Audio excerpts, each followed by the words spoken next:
Grab a cup of tea or listen as you go, ladies. This is your hour with Dr. Zoe, your life and relationship coach, with encouragement, on-point insight, inspiring guests, health tips, and advice. Dr. Zoe helps busy women keep their mind in the game by redefining your superwoman. You're listening to The Dr. Zoe Show. Thank you for tuning in. You are listening to The Dr. Zoe Show. You are a woman who is strong and capable and sometimes tired. This show is not for superwomen who have it all together. This is for everyday women who may be struggling trying to do it all. We all struggle sometimes, and I'm here with tips, skills, insight, and encouragement. We're talking about things that matter to busy women all over the world. Yes, you can have it all, but not all at the same time. Every woman has a superpower, and my goal as your life coach is to help you find it, embrace it, and share it with the world. As I encourage you in your struggles, I share some of my own, and I give you tips and advice to make your life a little easier. We are redefining your superwoman. You can listen here on laradionow.com every Tuesday from 12 to 1. For those who can't always listen live, you can subscribe to my podcast on iTunes, Libsyn, Stitcher, and Google. Just search for The Dr. Zoe Show, Redefining Your Superwoman. You can also subscribe to my YouTube channel, Dr. Zoe Talks, and listen to episodes there.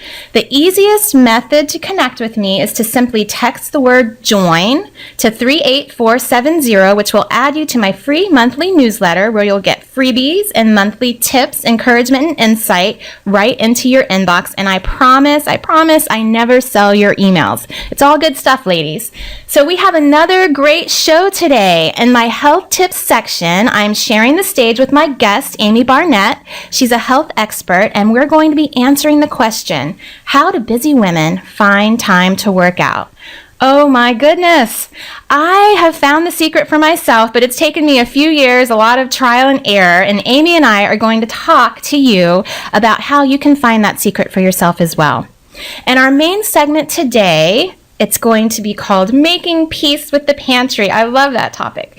Whether you're fit, whether you're overweight or underweight, I think in some way we are all on that journey of making peace with the pantry. Of course, the pantry being all of our food issues. So stay tuned. It's going to be good, ladies.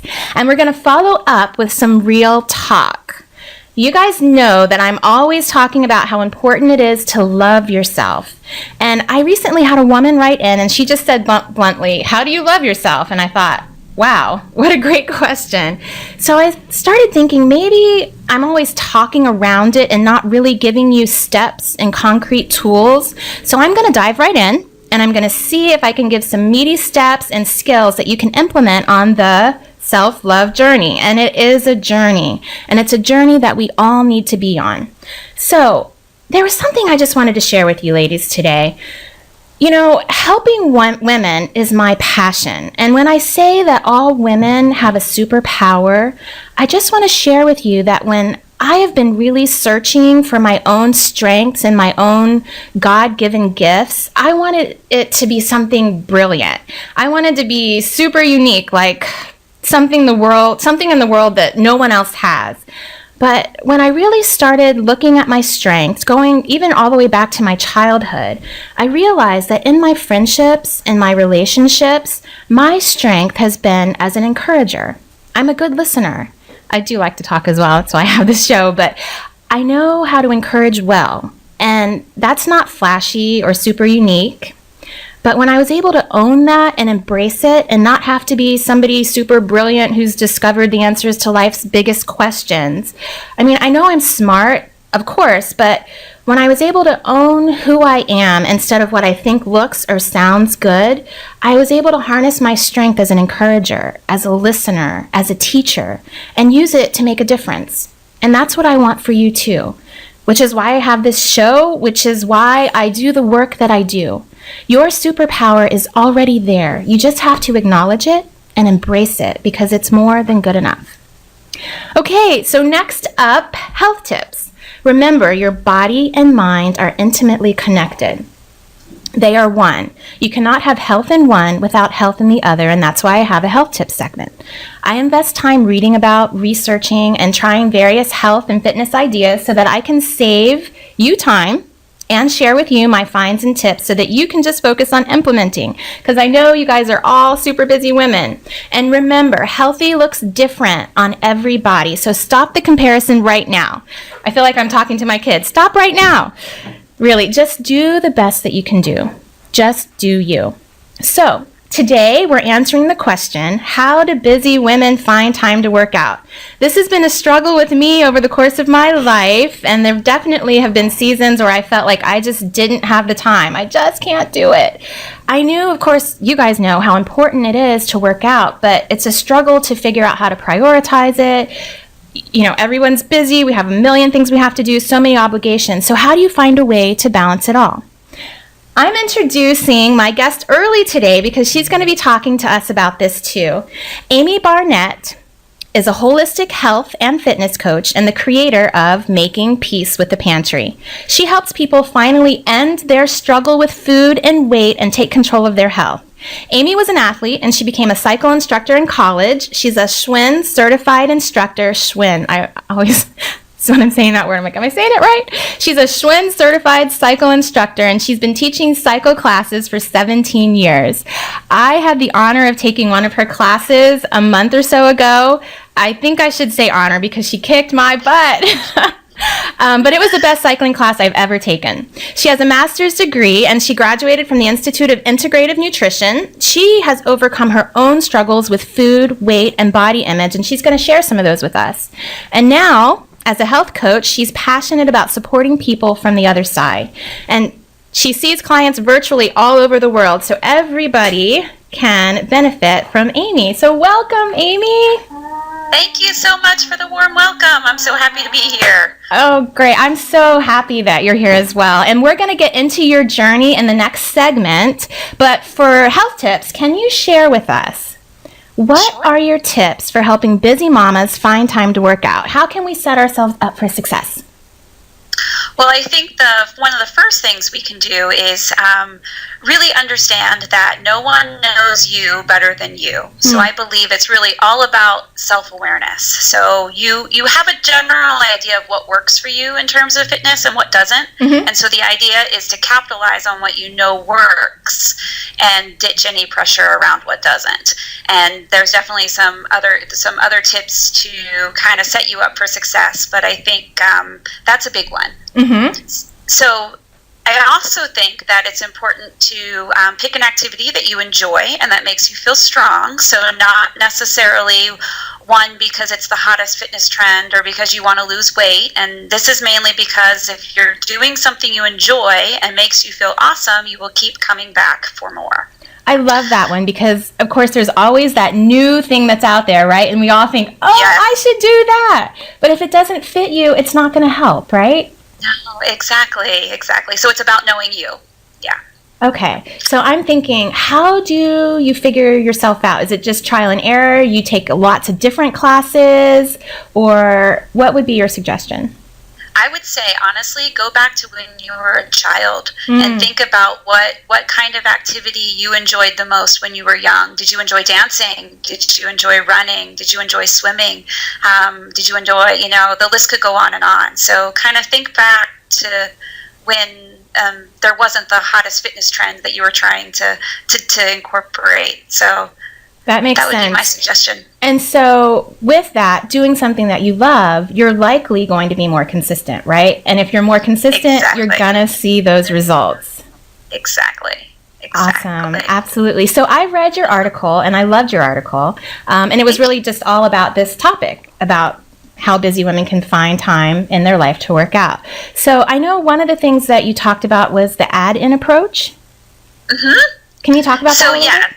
Absolutely. I think, so one of the ways that I think if we can begin to switch our focus to, instead of what we don't have time for, begin to focus on what we do have time for. So maybe keep asking yourself the question, how can I incorporate physical activity into my day today? So, and I really think that helps us kind of switch our line of thinking, but then also help us battle the overwhelm, because so often we get caught into our long list of daily to-dos and it just becomes overwhelming and all-consuming. But if we switch, it's just a simple trick, a simple switch, and ask ourselves, what do I have time for?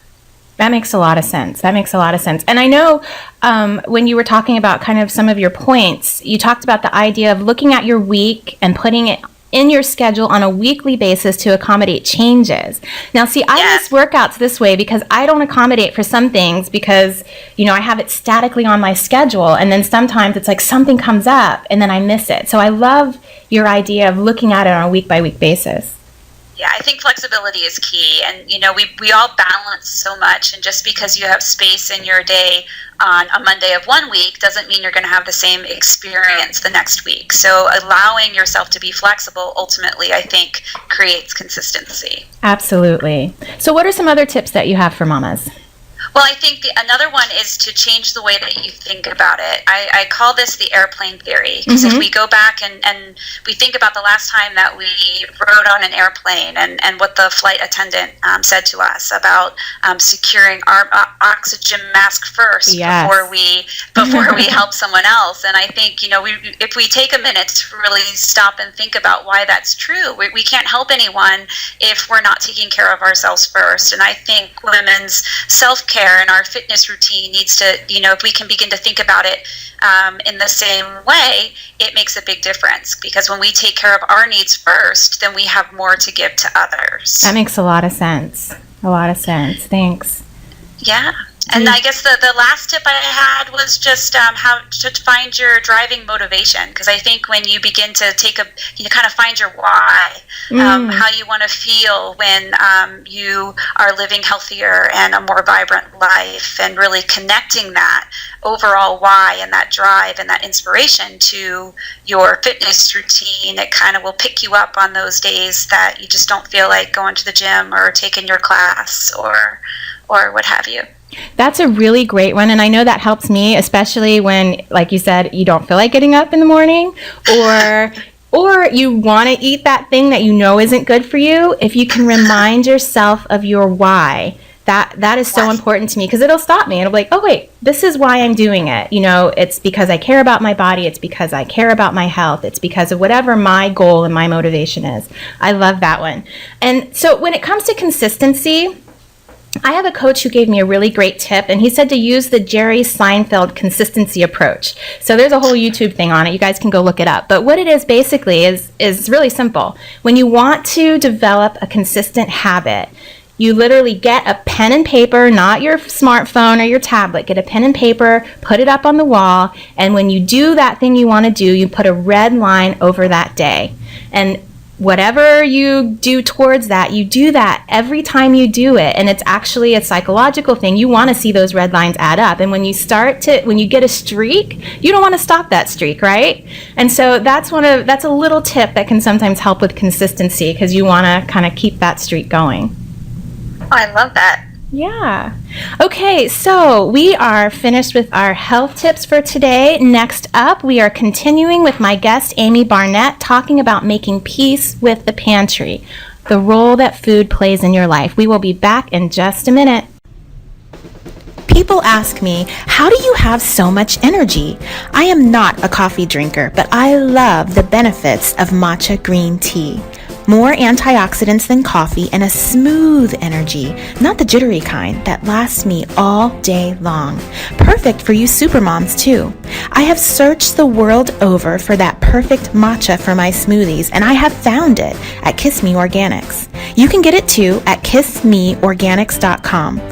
Enter the promo code Dr. Zoe, DRZOE, for 10% off and free shipping. Experience the smooth, healthy, organic energy of matcha green tea. KissMeOrganics.com. Thanks for tuning in. This is Dr. Zoe, and you are listening to the Dr. Zoe Show. We are continuing with my guest, Amy Barnette, holistic health coach, and we're talking about making peace with the pantry. So, Amy, can you tell us a little bit about your journey and how you came up with making peace with the pantry? Sure, Zoe. I know firsthand what it's like to struggle with food and your weight. In fact, when it comes to food and trying to feel good about myself, I've done it all. So I've tried countless diet programs and purchased an insane amount of exercise videos, and I've battled overeating, undereating, compulsive eating, binge eating, secret eating. Honestly, the list could go on and on. Wow. And I really get it. And it's tough. And so I'd say this has been about a 20-year struggle for me, but I'm on the other side. And that's really ultimately why I decided to become a health coach and launch Making Peace with the Pantry. Is when I started to speak about my struggle in my cycle classes, I began to see just how many people out there struggle. And it's my hope that, through my own journey and my education, that I'll be able to shed some insight and things that I wish I knew when I was struggling. Yeah, I thank you for sharing your journey. And I just love, I think I've said that maybe 10 times already, but I love that title, Making Peace with the Pantry, because I've had so many women who are in so much pain tell me that they just don't believe they'll ever get control of their eating, that their cravings are so strong, especially when they're angry or stressed or sad. So do you consider food issues like that an addiction, or just like with alcohol or drugs? I do. I believe it can be for some people, yeah. And I think the important thing to understand is that processed food is carefully engineered by food companies to maximize flavor and create optimal palatability. Mm-hmm. So it's largely done through the layering of fat, salt, and sugar. Mm-hmm. And there's a book out there called Salt, Sugar, Fat, How the Food Giants Hooked Us. It's by Michael Moss, and he talks a lot about this, and he talks about how the ingredients are combined in a very specific way in order to increase allure, and how for some people these formulations can contribute to continuous cravings, overeating, compulsive eating, and really just feeling out of control around food. Right. So I think that's, a really powerful thing to understand, but then there's also solid research out there that proves that ingredients like sugar are biologically addictive. Right. So I've seen that, like sugar in the rats and the mice research is akin to cocaine, right? In the body, in the mind, yes. The brain, how the brain responds to it. Yes. Yeah, and there's a YouTube video out there called "Sugar: The Bitter Truth," and Dr. Robert Lustig is the guy who is in the talk, and he explains how our bodies process sugar, mm-hmm. and how for some people it can ultimately create tolerance and withdrawal symptoms, which are the trademarks of addiction. I think that's a good point, because I'm going to out my mom, but my mom lives on sugar, and I can't. My body, when I eat sugar, it doesn't work. I'm sluggish. I have to sleep like 1,000,000 hours. Everything just doesn't work. So I think it does probably, I'm sure, just like everything else, everybody's person is unique. Everybody's biology is unique. But I think for most people, sugar is really bad. So people have food addictions, right? Just like people have addictions to many other things, psychological, emotional, chemical addictions. How is a food addiction different? Well, I think for two reasons, actually. One is simply because we can't abstain from food. We can't right. just not eat. Right. So it becomes very difficult to manage sometimes. And two, we've been sold this idea that conquering food issues is simply a matter of willpower, that all we have to do is issue a little more self-control. And I think sometimes we'll internalize that to mean that something's wrong with us if we can't stop eating. But I think it's important to know that nothing's wrong with you. I really honestly believe that, just like you mentioned, we all have different thresholds for these ingredients. Mm-hmm. So it's why one person can eat a handful of M&Ms and feel satisfied, mm-hmm. but the other person, like me, will have to eat the entire bag and won't stop thinking about it until that bag is out of sight, out of mind. So I think that, food really can be like a drug to people who have this predisposition. Right. And just like with other substances, some people do have more of a predisposition to addiction than other people do. Yes. And food is difficult because everybody has to eat. Really, really good point. So I've obviously read some of your stuff. I love you. I think you're great. Can you tell me a little bit about the circle of life? Because nobody knows what I'm talking about right now. Of course. Well, There's two different ways that we nourish ourselves. In the health coaching world, we refer to them as primary food and secondary food. So secondary food is anything that goes into our mouth, so anything that we eat and anything that we drink. But primary food are the non-food ways that we nourish ourselves. So things like our relationships, our physical activity, our spiritual practice, and our career. And the two are interconnected. So if there's an imbalance in one, it often shows up as an imbalance in the other, or creates an imbalance in the other. And the circle of life is a tool that we use to help clients identify the primary food areas where there might be an imbalance. So it kind of provides this visual representation of the non-food areas where you might be feeling hungry or feeling undernourished or deprived. Okay, so this is really good because I haven't really thought about it necessarily in that way, but when I read about it and you put it that way, so, and I'm sure other people have talked about this, how, you have a hunger for something, right? And it's not being met, and so you go to food to meet it sometimes. Absolutely. Okay. Yes. And so what can you do about that? How can you stop that cycle? How can you recognize that you're doing that? How do you know which hunger is which? Well, I think so. A lot of it, it ultimately becomes about awareness, right? And so, it's and learning to, learning the secondary food that really truly nourishes your body. So becoming educated on nutrition and the foods that really serve your unique body, because we're all unique, and what the foods that make my body thrive may or may not make your body thrive. And in fact, that's actually why I believe there's so much confusion in the nutrition world, is because there are so many different theories out there, and what works great for one person may or may not work great for someone else. And so it's you got to figure that part out, but then you also have to be open to understanding that so often food it can be a coping mechanism, or a way to shut off our mind, or a way to fill up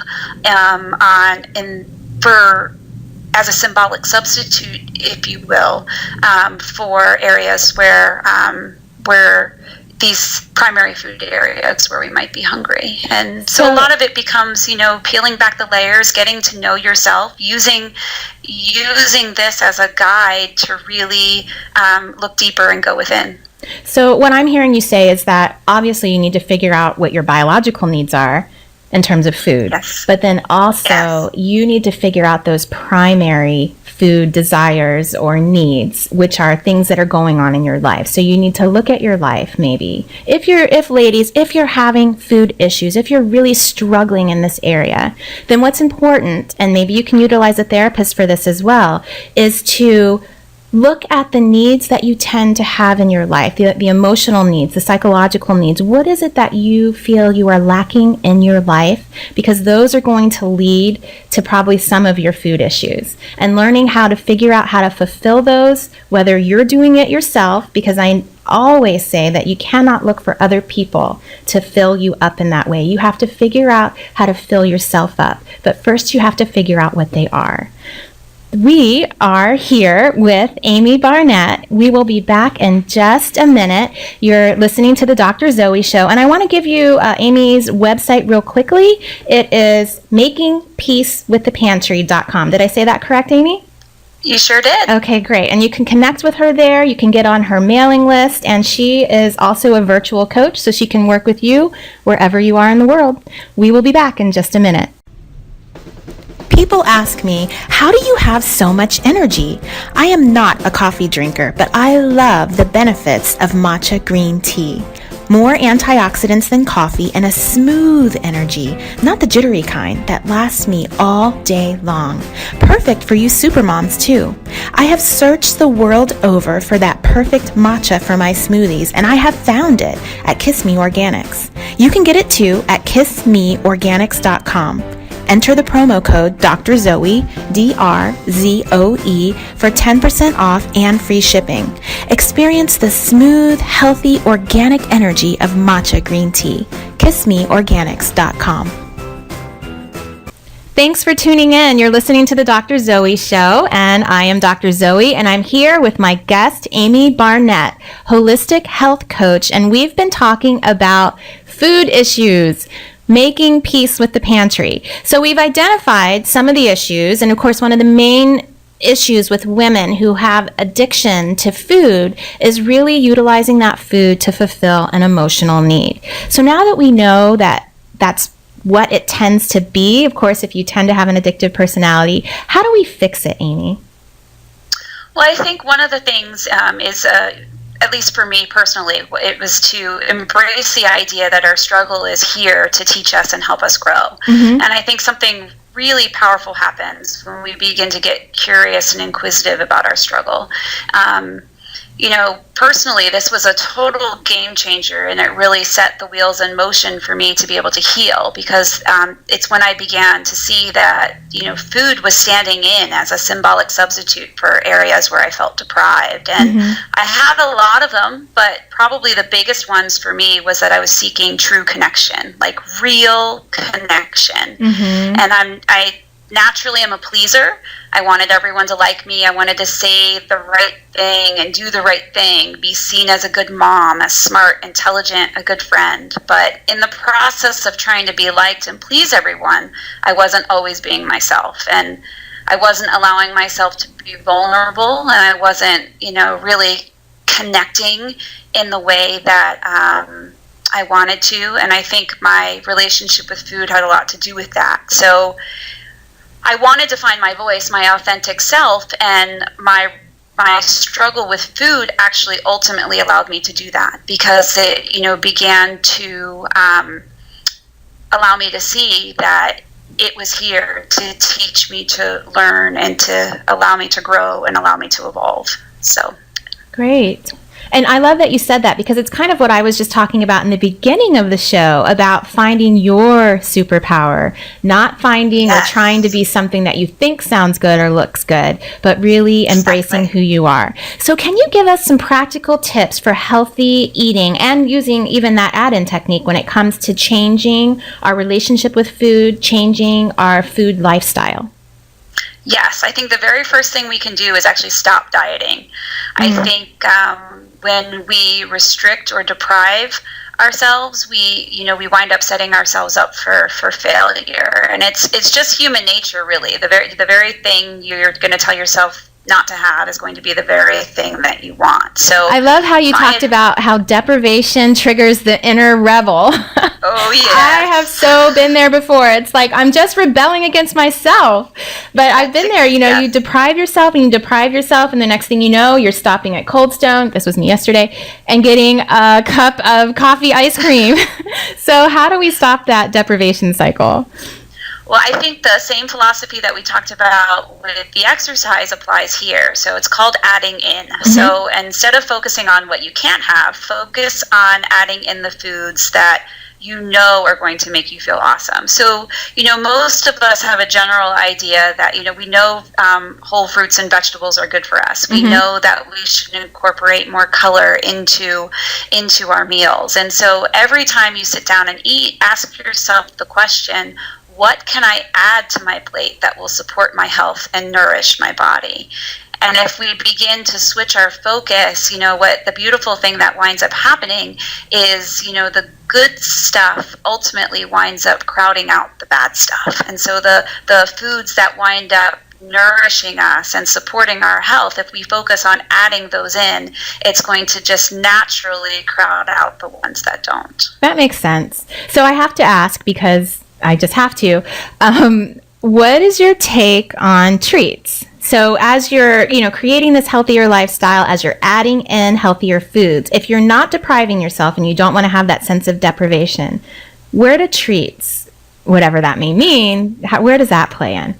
I like to, subscribe to a 90-10 philosophy. So like 90% of the time, you try to really focus on whole, real, nourishing food, but then giving yourself 10% of the time to allow for those treats, if you will. And it seems to be a pretty good ratio, and also helps you, kind of balance that feeling of deprivation.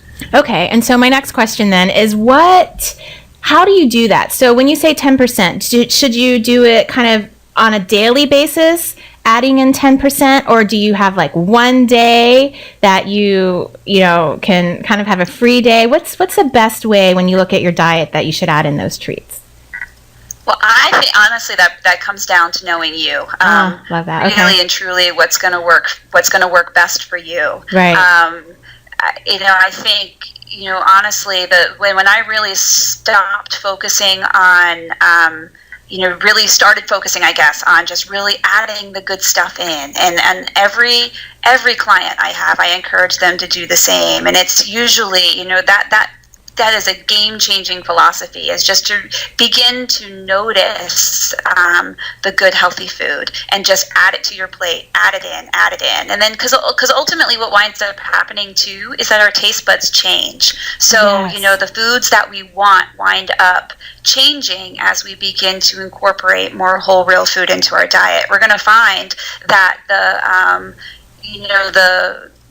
ice cream that we once thought was delicious might wind up tasting a little bit more chemicalized and artificial, because we've got our taste buds have begun to adjust to the natural sweetness of fruit. And that's a great point, because I've seen that for sure in my diet. As I've changed my diet, that my palate changes, and things that I've loved before are like super crazy sweet and yucky. So I've definitely seen that. So ladies, I think you made a really good point, Amy, that when it comes to how you incorporate treats into your life, it really has to be body specific. I know for me, sometimes if I have a whole treat day, like if I'm good all week and then I have a treat day, I find the next day kind of rolls into a treat day too. It's hard for me to stop that wagon. So I think maybe incorporating Amy's add-in, technique, for some women, that would be a really great option. For some women, maybe you can do that one day where you're kind of lax and then you can get right back on. It really comes to knowing you and knowing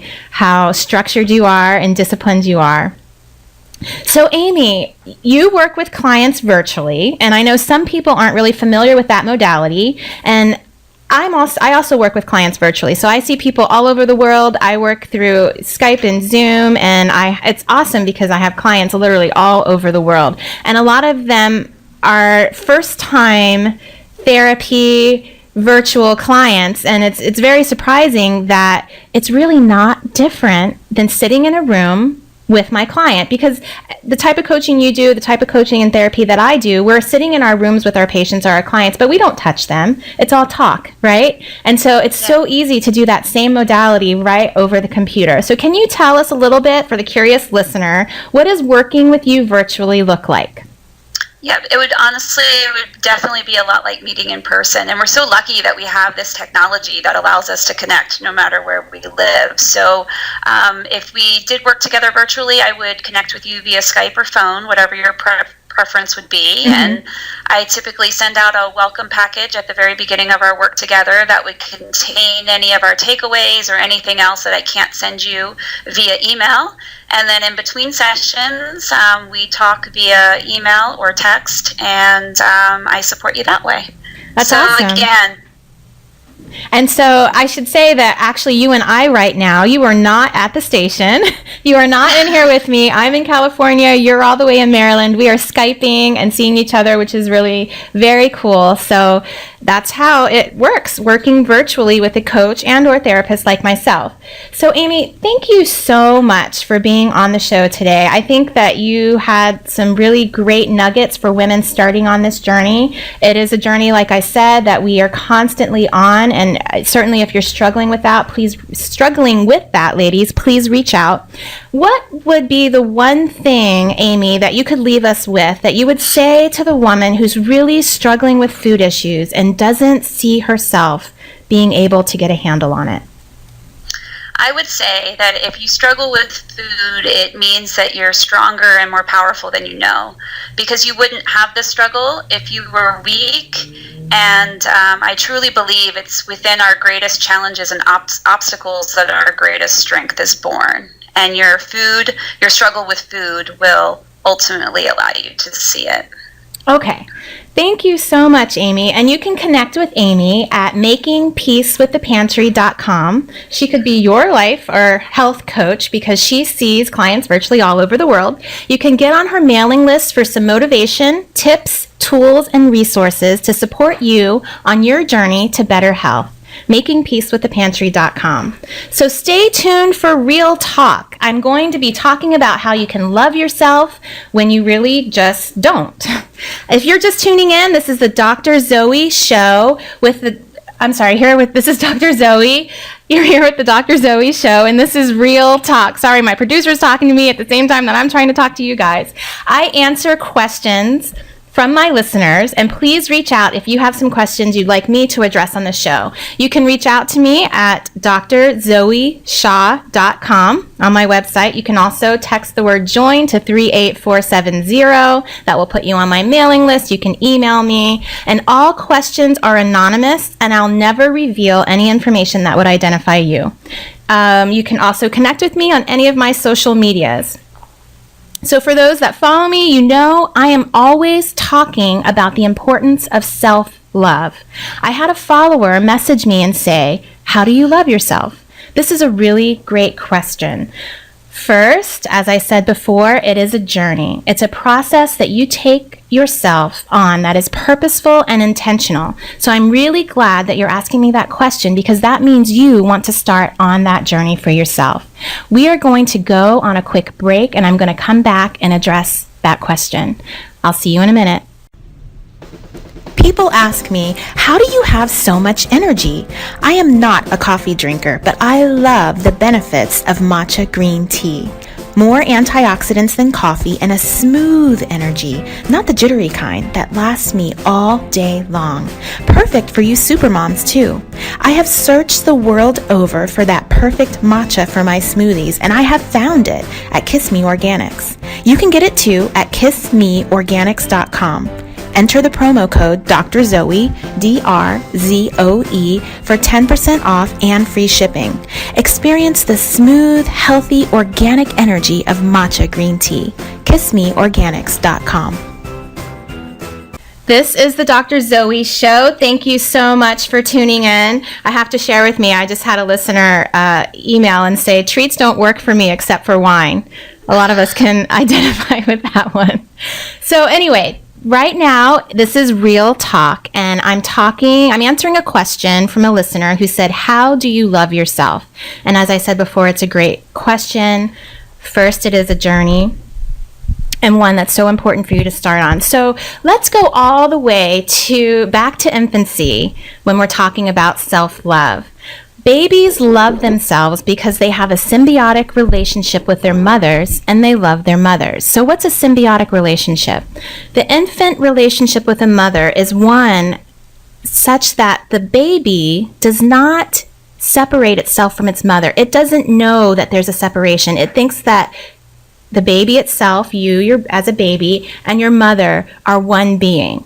And so that's why it's so important for moms to mirror expressions and things back to their baby, because we really are, as moms, teach them about themselves, and we do teach them about self-love. So as we start to develop and separate, we start to see ourselves as separate beings from our mothers. And sometimes, during those toddler years, our mothers get upset or angry with us, and we can start to sometimes feel like something is wrong with ourselves. And going forward into those preteen and teenage years, self-hatred can really begin to develop in those years because we just want to fit in, or we want to be like everyone else, and there's all this super comparison, which of course now unfortunately seems to be extended and exacerbated by the social media comparison issues. I think it goes way, past those teenage years into adulthood. And we all have things about ourselves that we would like to improve, as we should. I say all the time that we need to always be on this journey of self-improvement, but because that journey never ends until we take our last breath, we have to love ourselves now in that process. And so how do you do that? I believe that it starts with owning your story. You have a story, and you might be ashamed of it. It might be something simple like, for me, I've always had really muscular legs. I still do. And kids in junior high used to call me horse legs. That was really painful and embarrassing. Of course, now, I was able to pay for my college because of track, running track because of my horse legs. And certainly I've been able to overcome that. And I'm very proud of who I am and my body. But during that time, that was definitely painful and embarrassing. But for somebody else, it could be something huge that you did. Like, I had a client once who accidentally killed his best friend when he was a child. That was horrific and traumatic, and he's still ashamed of it 40 years later, even though it wasn't his fault. Brene Brown says that when we deny our story, it defines us. When we own our story, we can write a brave new ending that I say includes loving yourself. She also says that you either walk inside your story and own it, or you stand outside of your story and you hustle for worthiness. And that hustling is because you don't like yourself.